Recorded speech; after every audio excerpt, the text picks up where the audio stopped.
can learn something from everybody. You got to make sure that you're understanding that, and you want to get better. You want to improve on your weaknesses and make the organization the best that it possibly can be.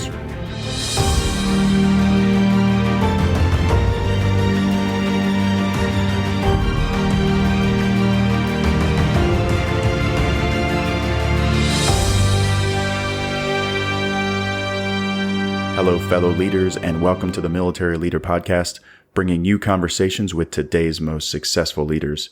I am Andrew Stedman. So glad you're joining me today and excited to begin Season 2 of the podcast. I honestly can't believe it's been so long since I wrapped up Season 1 last year. I want to thank you for being patient and tuning back in for another enjoyable and hopefully an incredibly insightful interview. If you haven't visited already, be sure to check out themilitaryleader.com. And you can find the episodes from Season 1, as well as other leader development articles, resources, lessons, and insight. And while you're at it, you should check out a few other sites out there who are delivering tons of outstanding content to grow leaders and build teams. The Company Leader, the Field Grade Leader, 3x5 Leadership, From the Green Notebook, the Army Leader over in the UK, the Cove over in Australia, the Strategy Bridge, and the Modern War Institute at West Point are all sites you should Google and subscribe to. Okay, today's conversation is with Major General Jeffrey Broadwater, and is one that I've wanted to capture for some time now. As a company commander in 2007, I was fortunate to be attached to 3-7 Cavalry, as then Lieutenant Colonel Broadwater led the squadron in counterinsurgency operations in the Adamiyah area of Baghdad, Iraq. As a clear indicator of his leadership approach, Major General Broadwater treated us like one of his own organic companies. He was inclusive, empowering, and led from a coaching mindset, a characteristic that continues today and that you can get a true sense of in this chat. Major General Broadwater is an armor officer and a proud graduate of the University of Kentucky. He's served in the 82nd Airborne, the 1st Infantry Division, the 3rd Infantry Division, commanded 2nd Armored Brigade Combat Team at Fort Irwin, and has served as the Deputy Commanding General of the 1st Armored Division. Notably, though, are his 3 assignments to the National Training Center. Through 70 rotations, as an observer coach trainer and as a member of a rotational training unit, Major General Broadwater has more time in the desert in Fort Irwin than just about anybody. As a lieutenant colonel, he coached armored battalions, then led the brigade observer coach trainer team. As a colonel, he commanded operations group, mentoring brigade commanders and shaping the conduct of NTC rotations. And most recently, he served as the commanding general of NTC in Fort Irwin, responsible for the Fort Irwin tenant units and every echelon of support for NTC rotations. I sat down with him to talk leadership, combat, NTC, and his thoughts on command before departing Fort Irwin to take over as the commanding general of 1st Cavalry Division at Fort Hood. I know you'll enjoy this interview. Here is my conversation with Major General Jeffrey Broadwater. General Broadwater, I want to thank you for taking the time to talk leadership and training and combat and lessons from your career today, sir. Here as the Commanding General of the National Training Center, you're wrapping up a couple of years of seeing some of the best units in the Army come through at their best training opportunity, which is not the first time you've served here. You've spent a lot of time here in the desert over your career. And so I'd like to elaborate on that in a little bit and ask you about how that's affected you, about some things you're seeing in the Army, and about how some leaders out there can shape their career. But first, I want to talk about your leadership philosophy. You are a self-proclaimed giver, as I've heard you say, sir. And I'm curious to if you would expose that, unpack a little bit, and what it means for you to be a giver. Yeah. So that whole thing kind of started when I was the commander of operations group, and we had just kind of gone back into decisive action rotations, and talking to a couple of the brigade commanders, they say, well, I want to do this and I want to do this, and I can't do this. And so we finally just said, okay, yeah, hey, you can do this, you can execute this. We're givers and execute. And they kind of found out that it was a little bit harder, and their higher headquarters might have been trying to do something to help them And until they were able to do that by themselves, they probably didn't really appreciate that, even with what the 52 ID replicates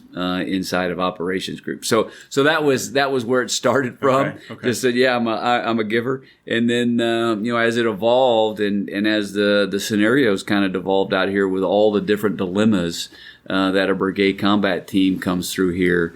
We were just joking one time about a brigade commander I think said one time, well, if I could only focus just on one problem set, and I said, well, if you could only focus on one problem set, it'd be easy. Yeah, so we're givers. We gotta make sure that we're training the whole brigade out here. So that's kind of the where that originated from. Yes, sir. Opportunities and challenges. That's right. Absolutely. Yes, sir. Yep.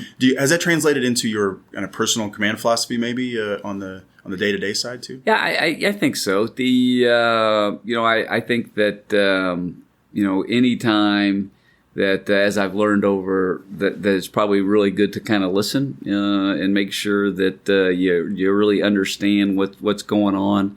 And what your boss is asking you to do, and then come back and give that feedback to them and just say, "Hey, sir, ma'am, this is where I think that I'm heading with this. Am I going in the right direction?"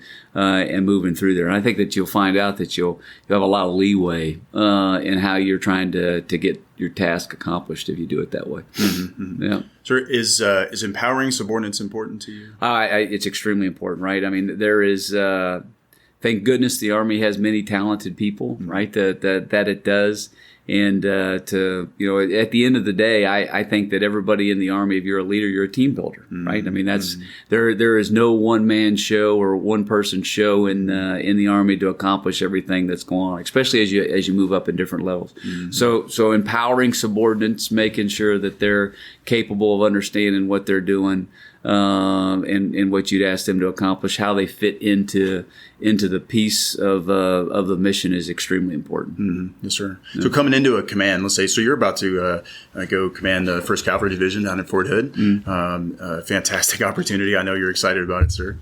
Going into that organization, and really for new leaders coming in at any level, when you look across the scope of a new team, how do you assess what talents might be there in the team, either exposed or dormant, that you want to bring out over the course of your command? Yeah, I think that a lot of that just has to do with talking to people, right? The one good thing about the Army is that based off of your experiences, there's probably going to be a couple people that you've worked with or that you've served with before, and so you can kind of rely on those type of relationships and those experiences that you've got. But then as you continue to kind of develop and listen and take in things, I think that you're able to really get a good firm grasp of what people's strengths are and what weaknesses are, right? I mean, everybody's got weaknesses, me included. And I think that that's what makes teams the best, is that, you're self-aware enough to know where your weaknesses are, where you're trying to improve. But, you got a person like you, Drew, that's capable of having these really great a skill set that can really make the team better, and that's kind of growing and making sure that that everybody is capable of executing in the mission and doing what the team's supposed to do in the right amount of time. Yes, sir. That makes me think about vulnerability in command, because there's a lot of pressure for us to do everything right, and you're the one on stage and you got to get it right. And so, do you talk about your weaknesses with the team? Yeah, I do. I mean, I have many weaknesses in the, and I mean, I think that every leader has to recognize that. It doesn't mean that I'm not improving it, right? I'm trying to get better each and every day. I think that, I've heard a believer where somebody said that, the day you stop learning is the day you probably need to change professions or something like that. So I've been very fortunate to work with a lot of great people and learn things each and every day that kind of help build my weaknesses and skill sets that I probably would have never even imagined the skills and the opportunities were out there to begin with, some almost 30 years ago. Yes, sir. General Kaufman mentioned on the podcast here and to me personally to actively seek out those gaps, those knowledge areas that you may not have familiarity with, and don't shy away from them. Dive into them, face them up front, and go research them. Maybe it's doctrine you've never done a combined arms breach, for example, or you've never counseled in a real way. He said to face those up front. I think that was good advice for sure. So you've got a positive enabling kind of leadership style. I think that emanates through. I mean, I had the fortunate opportunity to work for you in Automia back in 2007 and 8, and a formative experience. That tour, I think, for everybody that was there. And I certainly felt that positive, enabling, and leadership style.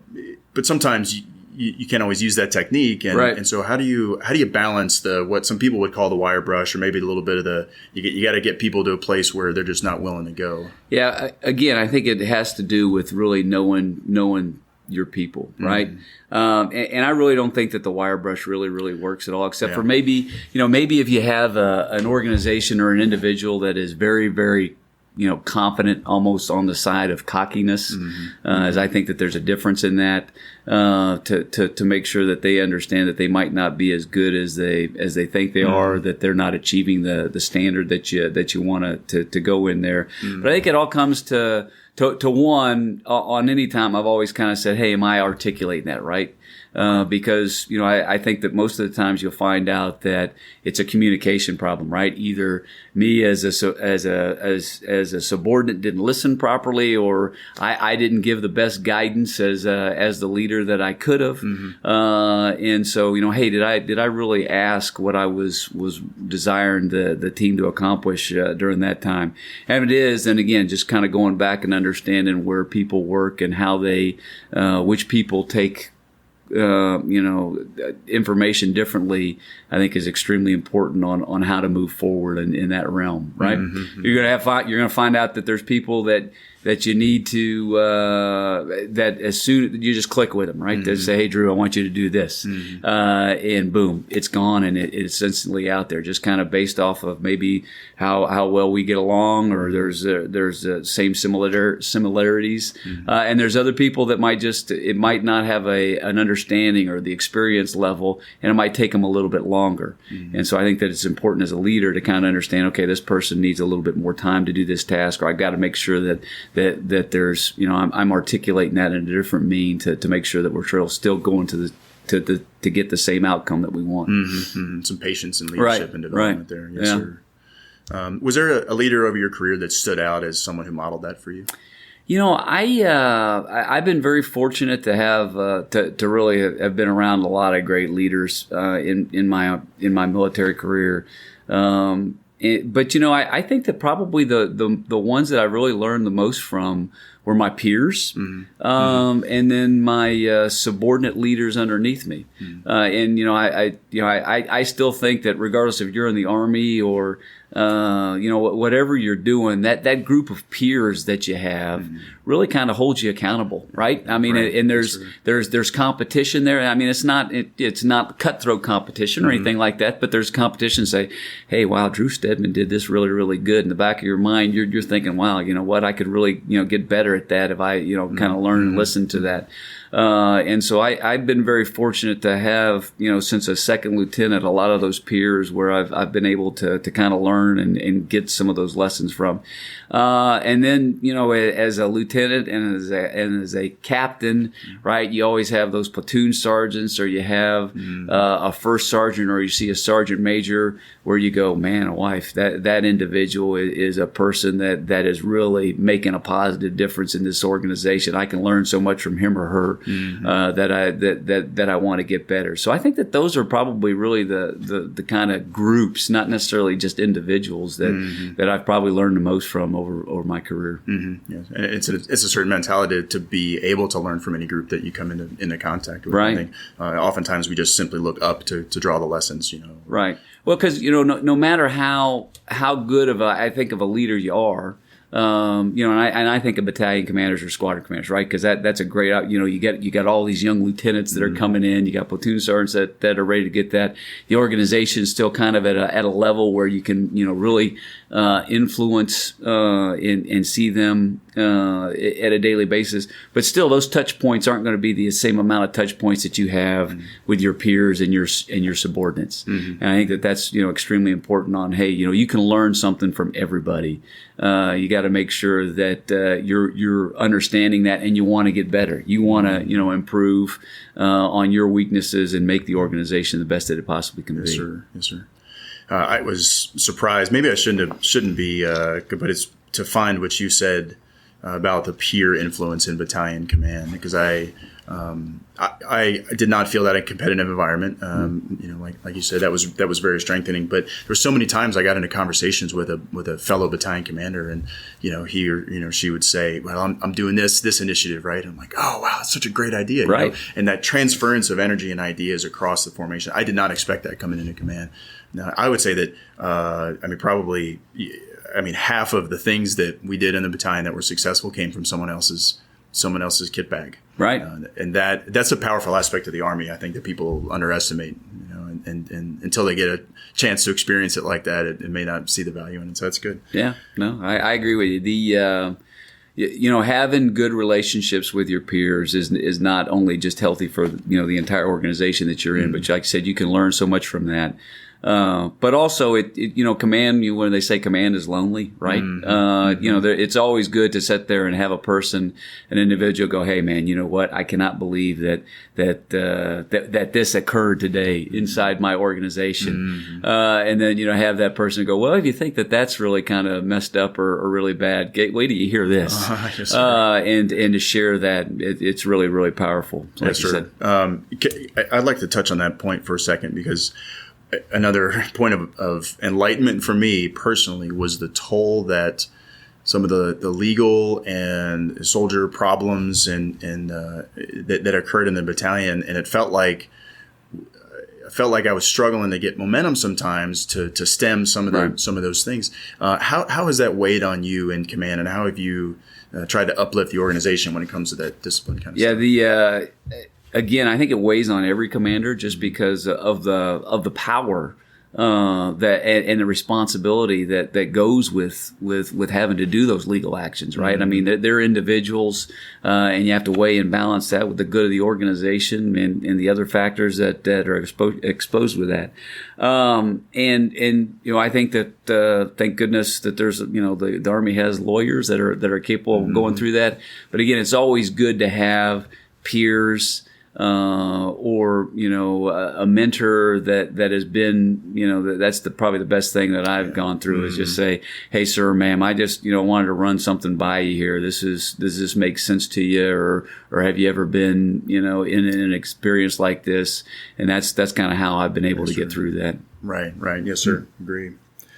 So I'd like to shift to talking about NTC. Sure. This beloved spot in the desert here that you've spent, how many rotations? 70? So, this is going to be 70. Then that's with, as the CG, as the COG, and as Cobra and Bronco, and then my own rotations as a player out here. So, yeah. So right at 70 or so? 71. 71 is the number on the wall there. Yes, sir. So, yeah. That's fantastic. So if you would just maybe explain your duty here, your charge here at as the CG of NTC, and what your purpose to do. So me, just like the newest soldier that comes to the National Training Center here, we're all designed to be selfless in nature and to make the rotational unit the best that it possibly can to win when our nation calls us to do that. So I have the responsibility to make sure that the environment, the training environment, is as tough and realistic and demanding as it possibly can be. To share those lessons learned with the senior leaders of our Army, to really kind of drive or to shape some things in terms of where the Army is heading, and then as well as our home station training program throughout there. Thank goodness I have great folks like you and operations group that are kind of over there and partnered with the rotational unit. But then I also have the senior commander duties here of the National Training Center for the health and welfare of the great families and civilians and soldiers that work here at the National Training Center in the middle of everywhere. So what do people who might not have been stationed here, maybe as an OC, or in Black Horse, for example, what are some of the benefits of being stationed here and kind of seeing it from this side? I think that the biggest advantage that you got, whether if you're in the Black Horse or the Op 4, if you're a 916th, the support brigade, or an operations group, or even in the garrison, MEDAC or DINTAC here, is that you really get to see one. Some unit going through a problem and getting better each and every day, right? You really get to focus on your war fighting skills. So as you go into Bronco in the position there, and even as your experiences as a battalion commander and other places, you're focusing on those war fighting skills each and every day. Those some of those other tasks that we all have at home station and everywhere else, you don't necessarily have that here. So you're able to focus on that. I think that you're able to kind of study and get better when you're out there thinking, or you're watching some other individual that you're helping them try to get through a rotation here 10 times out of the year, and that's extremely powerful. I mean, that, you're learning too, right? As we talked, earlier here, is this is a great opportunity for you to not only kind of relive some of your most humbling experiences of thinking, man, I can remember when we didn't do that right, or I should have done something else different here from one of your own rotations. But you take those lessons that you learned from those rotations, and then you bring that back. So when you go back into some unit there, you can go, hey, I know that when my unit comes out to the NTC, or if we have to do this in combat, these are some of the things that they are not going to do, and you get those repetitions at home station to really make your organizations better. I think that's the biggest opportunity to come out of here at any CTC, but specifically here at the National Training Center. Yes, sir. So they shouldn't fear it. They shouldn't fear coming to Fort Irwin. No, I don't think so at all. It is look, it is a very humbling experience, right? Just because we are truly honored to have an Army that puts so much emphasis on training and the amount of resources and the talent that is out here, right? So you get to see something real each and every day of a rotational unit going through and getting better at that high level, or the highest level of collective training that you can. But it's it is demanding, but you also get some great opportunities out here, right? I mean, you probably nowhere else will have a schedule where you actually know what unit's coming in and what training day is going to be at least 1 or 2 years out, right? So there's some opportunities for you to really kind of plan some family events that you might not have been able to plan based off of where you were before. So, yes, sir. And coming onto the team here, one of the benefits I didn't necessarily anticipate was the level of expertise that surrounds me in the team and ops group there. You have senior NCOs and captains and majors who know their job really well and focused on it through multiple rotations and are teaching me day in and day out too. And that was one of the benefits of being here for sure. Right. Well, I can tell you, I don't think that anybody's learned more from the National Training Center than myself. I mean, I learn something new each and every day, and that's what's the benefit of being specifically in OCT is that you get professionally developed each and every day by the many great, wonderful people that you were just kind of talking about. Yes, sir.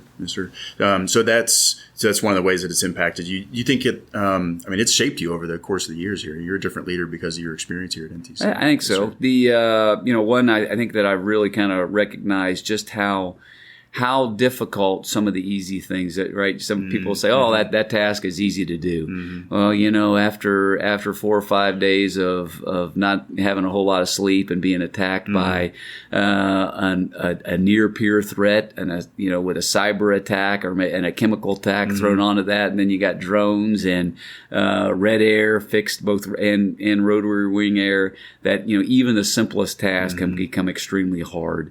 And so, there is a patience that you got to focus on to really kind of help you get through some of those that I think in a training period that when you go back to home station training or even in combat, right? I think it's helped me out that way too. Yes, sir. Well, what do they routinely underestimate, or maybe they just don't know how big the challenge is when they get here for a rotation? Yeah, I would say that one, it's the easiest task that you think that would be easy, it's going to become really, really hard when you add the distance that you're going to be operating with against all those threats that I talked about. But I also think that we kind of missed the mark a little bit about how important preparing our equipment is, right? Okay. So and I'll give you an example of that. So we all talk about a PACE plan, right? A primary, alternate, contingency, and emergency place plan, and we practice that at home station and we work that. We talk about our digital systems and our analog systems, and a lot of it has to revolve around these systems, but we come out here and those systems aren't operational, right? And so how can that provide common understanding and awareness to everybody if they aren't even working, right? And so that's the part where I think that at times we kind of overlook the importance of making sure that our equipment is ready to go, and that it is truly fully mission capable. It's just not in some degraded thing as we go. I think that other people also kind of overlook the importance of the basics at times, right? Or mastering the kind of fundamentals there in terms of rehearsals, right? So I think that if you give a very timely order that is focused on this, but you allow rehearsals to be executed at your subordinate levels or at at each echelon, there is that I think that you're going to have so much more success in any mission that you do.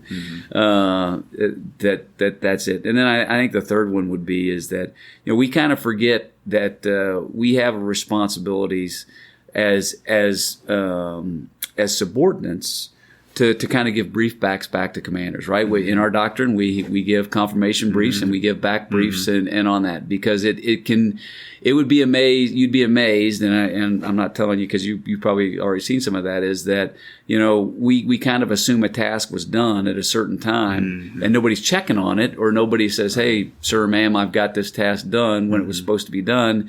And so then, it just starts to snowball that this task isn't done. And then this condition's not set when we think that this set is going to be done, or the retrans isn't set when it's supposed to be, right? So some of those things are some of the things that I think we kind of take for granted a little bit. And then pile on the fatigue, and then pile on all that, and it hits right. you. Sleep's important, right? Yes, I mean, sleep is important. Yes, sir. I'm listening to a book called Why We Sleep, which is a pretty detailed analysis of the all the physiological functions and the benefits of sleep, but it shows some of the effects of lack of sleep, and it should be scary. Now we do a lot of risk reduction, but it's pretty scary what we do out just with big machinery, with and with live rounds and all that. I'm seeing it now as a testament to soldiers and leaders that we conduct operations as safely as we do. Have you seen the level of risk and I guess safety, has that ebbed and flowed over the years here in this environment? Are we better? Do we still have strides to make? Drivers training, risk reduction? I think so, but again, I think that it has to do with a leader involvement. And again, those things that the easy things become very, very hard. And so, you talk about driving, right? So we'll do driver's training at home station. We'll do it under blackout conditions or night driving and execute so many hours of that. But probably the most part where you're going to do that driving is you're going to do it on some tank trail somewhere, right? Or some fire break. Easy condition. Right. Some type of easy condition. And then you get into we're good. We'll be able to execute this. But then you come out to a place like the National Training Center where it's not just flat. It's unforgiving terrain, and you're executing a mission where there's no illume at 02 in the morning, and you're already tired, and you have those other factors that are associated. That's where people can really kind of think. And not necessarily have the best part or best experience out here at the National Training Center or anywhere. Yes, sir.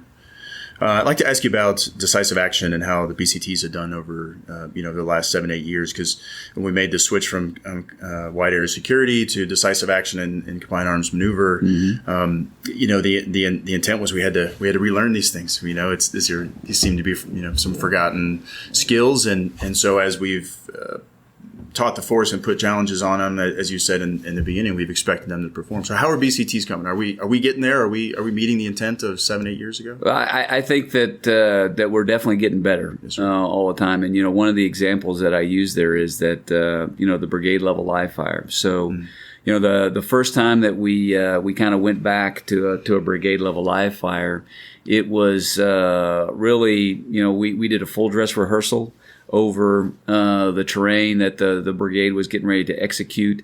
We would allow them to shoot indirect fires to kind of get their triggers, because this is probably the first place where a lot of junior leaders or leaders in general would have an opportunity to actually call indirect fire in front of them, right? Or in a position where they call it, as opposed to offset or in some impact area at ranges. And so, it was very slow, right? It was a very long day. But now we've kind of evolved based off of, I think, of some really great efforts in our home station training plans, that where we execute this live fire now under 72 to 96 hours, where we go from an offense with it includes a combined arms breach to a defense, and then back out into some offense on that one. So brigades, to include my own brigade, I don't think that we were necessarily at the experience level, because we were coming out of Iraq and Afghanistan, to execute at the level that we are now. So we still got a long ways to go, right? We still got a long way to go to kind of get the number of repetitions and the experience that we need in our environment. But I think we got or not in our environment, but our formations. But I think we got a really good focus on that one, and I think that we'll really start seeing an increase in this probably in the next couple years, where you got a young lieutenant, he or she has been out here, and they came out as a company commander, and then their third time they've been, now they're a field grade officer, right? Or that we get this multiple repetitions in this type of environment, really kind of dealing with all these threats that we're exposed to in what's going to happen here in large scale combat operations or multi-domain operations. Yes, sir. And so what areas do you think that leaders can focus on to be ready for decisive action?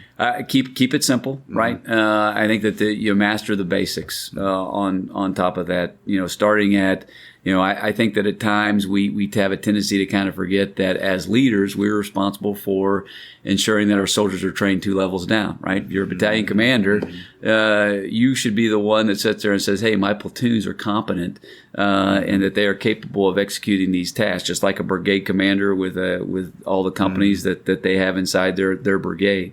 And I think that we might forget that at times, just kind of based off of where we are on that. But that really will help get those repetitions, I think, to conduct an attack or to conduct a defense as we're going and moving forward in decisive action.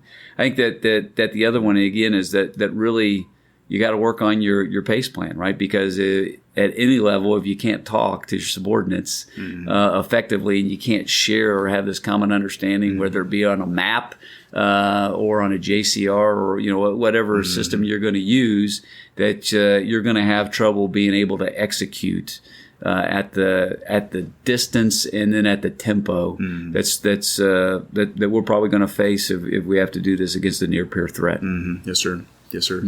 I think that the best phrase that sticks out in my mind, a descriptor of what it's like being here, and I can't attribute it because I'm not sure who it came from, but they said that NTC is a COMEX where a fight breaks out, right? And I think that's very appropriate for what you're saying. What else about the NTC? Anything you want to throw on top of that before we? I think that again, if you have an opportunity to kind of come out here and serve as an OCT, I think that you'd find that a very extremely rewarding experience, not just professionally, but if you have a family, the opportunity to kind of get out here and see some of the uniqueness that this area has and all the opportunities that it has here. But it's just very, very humbling to be around all the talent that is orchestrated and that goes into putting a rotation, whether that be from the NTC headquarters through operations group or Black Horse or 916th Support Brigade or the MEDAC DENTAC, you name it, that everybody is in and really trying to make that unit to get the best that it possibly can, because it's about winning matters, as we've been said. So, yes, sir. Yeah. So I want to talk a little bit about development. Leader development is the core of what we do in the Army. I think it points directly to winning, right?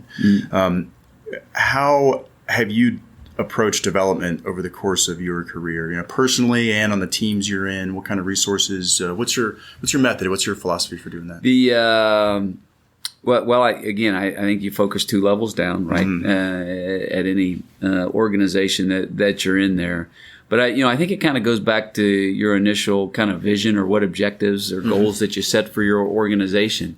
And I think that, if you kind of put some thought process into those, that's really going to drive your development plan as you go through there.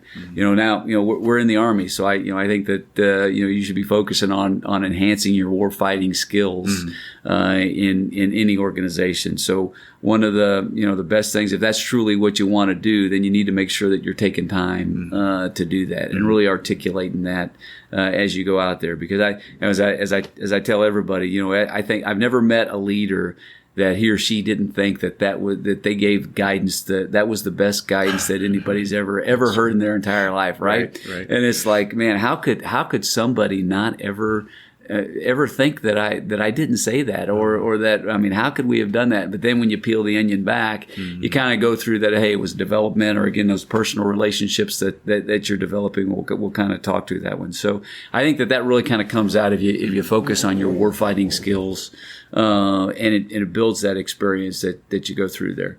The other piece of that is that, I think that, regardless if you stay in the Army for 30 years or, you do one tour, the one thing that the Army is going to teach you is that, one, you can't do it by yourself. You're part of this great team that we have, and you have strengths and weaknesses. But you gotta sit there and really kind of focus on your weaknesses. You got to be self-aware enough to know that, hey, I'm not necessarily, this is probably somewhere where I am not as good as I need to be, and help grow and develop yourself into that realm. And we kind of alluded that a little bit earlier. But as I was talking to people underneath me, or again, the great people that I've kind of been able to work throughout my career, they've always kind of helped me grow and given me that constructive feedback to help me to go through there. But a lot of times people will have a tendency not to necessarily listen to that, and that's where I think the professional and maturity comes in to say, hey, look, I really do have these skill sets that I need to work on, and you're going to help me. So that's where I kind of focus on this this professional or personal, I'll call it, development as we go. And the other part of that is that there's a lot of individual development that I think that that I think kind of separates individuals, right? People that, regardless of what job that they're in, if they have a desire to get better, to seek self-improvement, to sit there and ask questions about, well, I don't really know how to do this. Let me go research this for a little bit and take the time to kind of think about that one. I think that's huge, because not only I think it gives them confidence and it gives them the experience to execute those tasks as we go through there. So in the development program, I think that there's an opportunity or that the person that is in charge of that development has to be motivating, to kind of stimulate some of that, because we all, like I said, need an opportunity to kind of go out there and seek our own answers to some of the problems that we might have, or something that we want to improve on. Yeah, right, sir. Right. Yeah. Do you have any, or do you want to share any thoughts about your development ideas as you go into command and first cav there? Yeah, so again, war fighting is the number one focus that I think that we should all focus on as we move forward. And then it's that professional development. Hey, where do you want to go? Again, as fortunate to be as a division commander, you can talk about battalion commanders, right? As you look 2 levels down, battalion that are probably a little bit more senior than lieutenants. So how are you preparing yourself? How are you making yourself better as a person to on some of the things that you just might not have seen, or you might have had a blind spot. Or you've just been kind of blowing that off based off of the other things that have been going on in your life, and you hadn't had an opportunity to kind of work at this. And it's hey, this is something that's going to make yourself better. If that makes sense Yes, at all. Yes, sir. The running challenge, it seems, and discussion seems to be really this notion of the overtasking, right, sir, and then all the garrison activities that have to happen, and balancing that with the tactical and maybe the family side and some personal things, right. and getting overwhelmed by the mountain of stuff that we have to do to get the mission done. Sorting through that, I think, is a key, and figuring out how to prioritize. Have you thought about how you're going to prioritize or what your vision is going to be? I've thought about it a little bit on where we want to go. Again, thank goodness is that it's a great organization. It's had great leaders before me, and so we'll kind of continue to work through that as we finish up here at NTC. But you kind of talk about that balance thing. I've been very fortunate. And I don't think that I've ever, I'm not a master of balance. I'm not. That's one of the things that I'm working on, right? Myself, but our kids are over and thinking I got a great wife and a great family. But one of the things that I think has helped me balance that is that it is the physical fitness piece of what the Army brings, right? And that it's really helped me take opportunities to kind of take a moment to think as I'm out on a run, or just get some time away to release some energy, etc. And so that's one of the things where I've been very fortunate to have that. I think we all are very fortunate to have that in the Army, to be able to have that avenue. And we might be missing that at times. Not only does it help provide you with that physical endurance and that physical strength, but I think it also does a lot for you mentally, to help prepare you for some of the things that you were talking about before, and trying to balance career, family, and all the other things that the Army and life has thrown at you. Yes, sir. Yeah, absolutely. How many miles are you running a week lately, sir? I'm not running as many miles as I used to. Because I've gone more in this ACFT thing. Oh yeah, yes, right. Because it's that truly is a great concept, and I've got some weaknesses that I need to work on there. So it's not all about the out the runs. We were doing those knees to chest, right? Yes, we were up right. there doing the knees to chest on that one. So, but that's good. I think that'll be good for the Army. Yeah, absolutely, sir. Yeah. So I'd like to ask you about your decision making when you're looking at a particular issue or maybe a mission, or assessing a team. What questions do you like to ask yourself? What key indicators are you looking for in a particular problem that would give you a good way ahead, or maybe even a solution? Yeah, I think that one is just kind of, what's the problem, right? That's the first thing. Do I understand truly what the problem is? Is what being articulated to me, is that really the problem, or is there just some underlying second or third, type of order issue that's out there that could potentially really be the problem, and we're not looking at that. So defining the problem, I will say for us. So you spend a lot of time on that. Yeah, understanding that. And then, the time, is there a time? Does this problem, linked to a decision that I'm going to have to make? And if so, where, what's the time that this decision needs to be made? Because, as the older you get, not all those problems or not all those decisions, you're going to have, subordinates kind of looking at that, right? So that kind of goes back to the, hey, if I articulate to this person, do I need to give them more time, or do I need to give them less time? Or, when do I need to get this so I can see a product that's not 100%, but it's, it's really kind of articulating truly what the problem is and the way forward, so I can kind of think through it, and maybe use, some of my own experience, or anything that I want to add in order to make sure that we're hitting the mark on when that decision really has to be made. Sure. Yes, sir. Which takes a bit of personal patience and discipline, right? Because a lot of times I know I've been guilty of the fact that I see a problem that I can knock down, a target I can knock down, a decision, and sometimes I just go for it like that because I want to get it done and get it off the plate. But maybe it needs to marinate a little bit, and maybe we need some staff work there. Do you bend different decisions based on the severity of the outcome? How do you, based on what you think it's going to take from you to to decide on?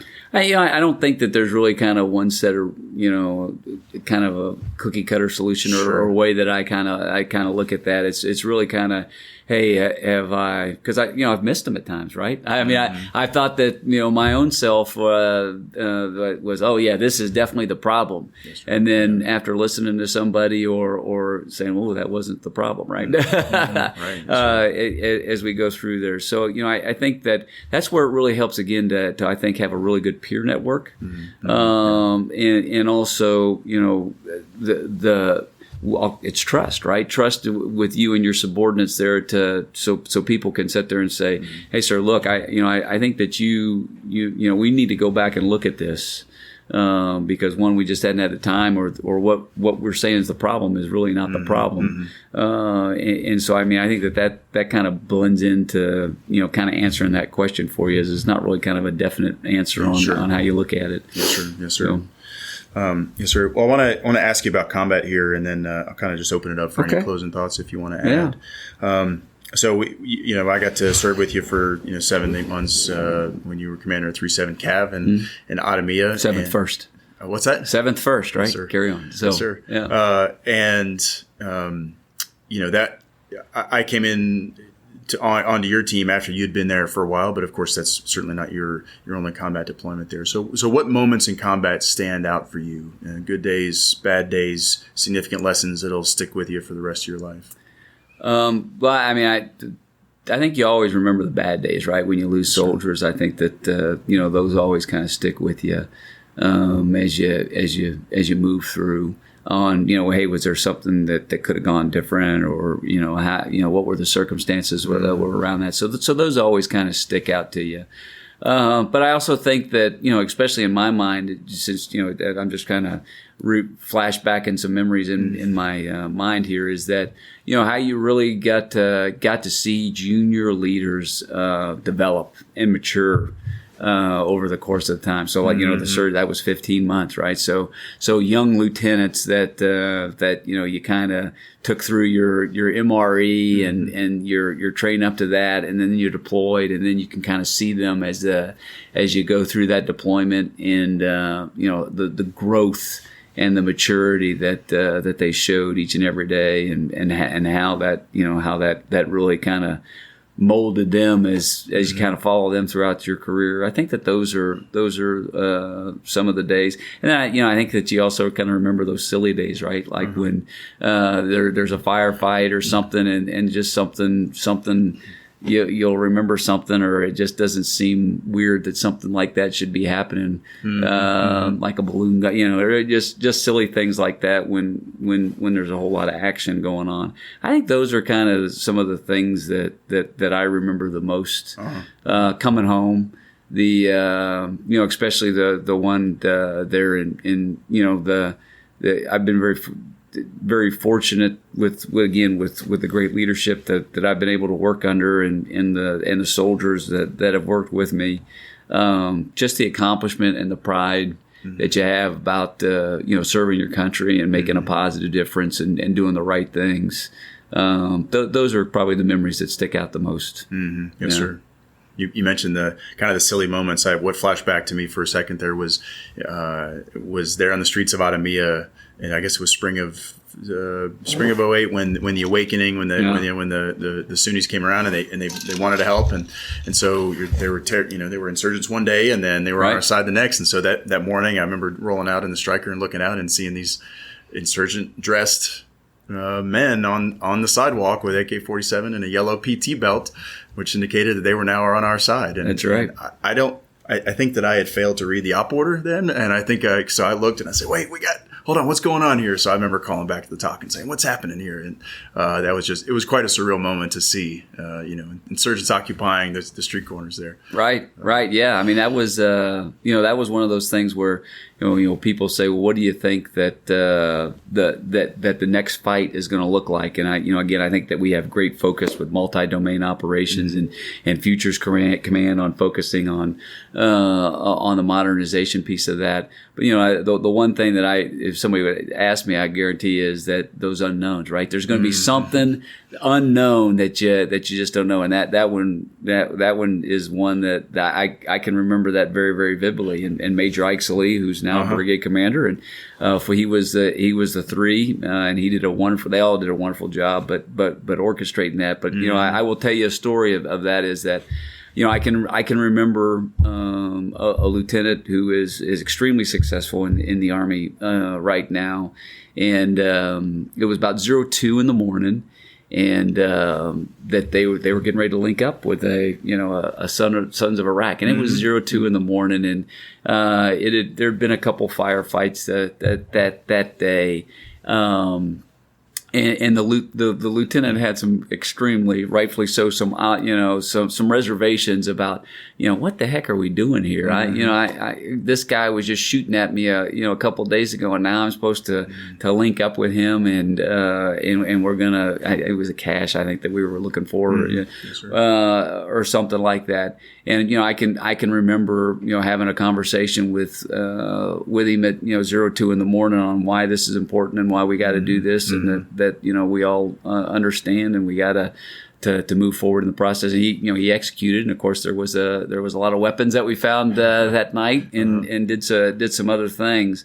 But again, that's just again one of those proud moments where you think about just all the selfless service and how fortunate you are to work with great leaders like that grow and develop in those times where you really just don't, the unknown is truly kind of the unknown at times, right? So, yes, sir. Yeah. And to see those in the longer scope of the narrative, right? I mean, that moment, could have prevented maybe an incident later on, right? Or right. So those leader interventions along the way are so crucial for building the story that we live here. Yeah. Wow. Yes, sir. So I'd like to just open it up to let you cover any topics or any thoughts on your mind before we close out here, sir. No, I just I appreciate you doing this. I think that it's it's extremely important that you're doing this, and I applaud all. One of my weaknesses is I enjoy a lot of the blogs that some folks are doing out there. One of my weaknesses is writing. Right? I'm not a real good writer at that. Well, you're a math guy, right? Well, I am. I'm a math guy. That's right. But still, I mean, I think that it's very, very important, and I applaud you and all the other folks for kind of putting this stuff together and sharing these things. So I keep that up. I greatly appreciate them. Yes, sir. Yeah. Well, thank you for taking the time. I think a lot of leaders will benefit from this. Well, thanks very much. It was my honor and pleasure. Well, I hope you enjoyed that interview with Major General Jeffrey Broadwater. As I said, for over a decade now, I've appreciated his demeanor and leadership approach, and I've wanted to share it for a long time, and I'm glad you got to experience it. My hope is that you are able to turn around today, right now, and do something important with what you've heard. That's the goal of this podcast, to share insight and change leaders in meaningful ways. I challenge you to do that. And if you have a moment, be sure to share this podcast with your teammates who might enjoy it and benefit from it as well. If you want to find out more about the episodes and the blog, head over to themilitaryleader.com and subscribe to get the latest updates. I would love to see you there. And remember, the views expressed here do not represent the Department of Defense or U.S. government in any way. Thanks for listening, and lead well.